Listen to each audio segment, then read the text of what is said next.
So I live in a double here in Campion. It's what most rooms are here in Campion. I'm gonna give you a little bit of a layout of the room.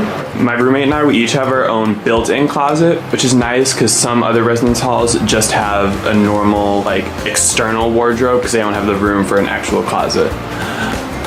But the closets have plenty of storage space up top for whatever you want to store up there. Closet space for hangers, like I have a little rack back here for some shoes and sweaters, and then plenty of floor space too for more storage. I just keep my shoes and my shower stuff down here. Each room comes with their own desk, so my roommate and I each have our own desks.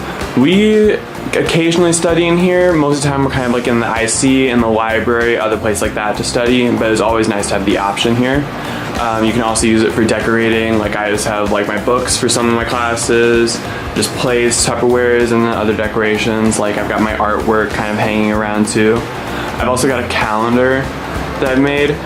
I really recommend a calendar because not only does it help you keep your schedule in check, but it also lets your roommate know too, kind of when you'll be in and out of the room. Just a little bit more communication between the two. We each have our own beds. You have 4 options for your beds. You can either keep them just like normal beds, like about like a foot off the ground. We each got ours junior lofted, so that's about 3 feet off the ground.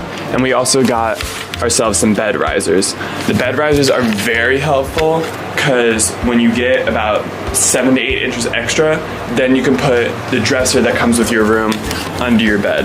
Like for me, mine are only 5 inches, so I can't fit the full dresser normally, like so it can face out into the way. But since I've got most of my clothes in the closet, I am like totally fine with just only using 3 drawers and going under the bed too. You also have the option to get your beds bunked. That's if you're a roommate and you want to have that option, so you kind of have just more floor space.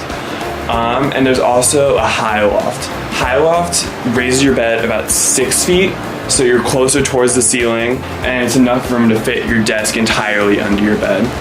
For me, I was not a fan of the high loft because 1, it costs extra to get it high lofted, whereas the junior loft is free. And then since I'm not using the desk all that often here, it's not super important for me to be having my desk under my bed so I can have more floor space. I'm fine with just studying wherever, and the layout was fine with me, so I didn't feel like I need to change it or pay extra or anything. But yeah, it is a little bit smaller than most dorm residence halls, but it's not impossible to live in or anything like that. You can easily just get around with what we have. Like we have our own fridge, we have our own microwave, all the sorts, and it keeps us very well covered. And yeah, so we are out here in a quad in Campion. A quad there's very few of these. They're mostly just on the corners of the building. The building is shaped like a backwards E for the most part. So where you get to like the corners of the building, that's where you'll find the quads. It is not just 4 beds crammed into one room. Each room has their own space. So I'm gonna show you around a little bit. So these are my friend's quad. It's basically split up almost into like 2 doubles. So they each have a bunk bed and then the same amenities that you would get in just a normal double. Like they each have their own desk, their own chair, and their own dresser.